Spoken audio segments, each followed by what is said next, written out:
நீங்கள் இப்போ பார்க்குறது எக்ஸலில் ஜிப் நைட்டி பேக்கிங்க. ஜிப்லாம் நம்மக்கிட்ட நல்லாயிருக்கும், கம்ப்ளைண்ட்லாம் வராது. கலர் பாருங்கள், எல்லாமே குவாலிட்டியாக இருக்கும். ஃபுல்லாமே ஓவர்லாக் ஸ்டிச்சிங் தான். ஜிப் நைட்டி பேக்கிங்க. கலர்ஸ் பாருங்கள், ஸ்க்ரீன்ஷாட் எடுத்துக்கோங்க.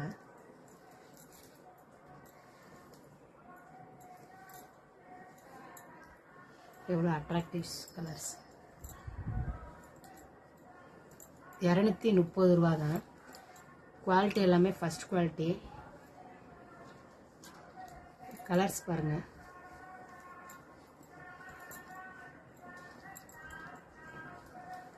நம்மக்கிட்ட சாயம் போகிற கம்ப்ளைண்ட்லாம் கிடையாது, எல்லாமே ஃபஸ்ட் குவாலிட்டி தான். Soft cotton. ஸ்க்ரீன்ஷாட் எடுத்து வச்சுக்கோங்க.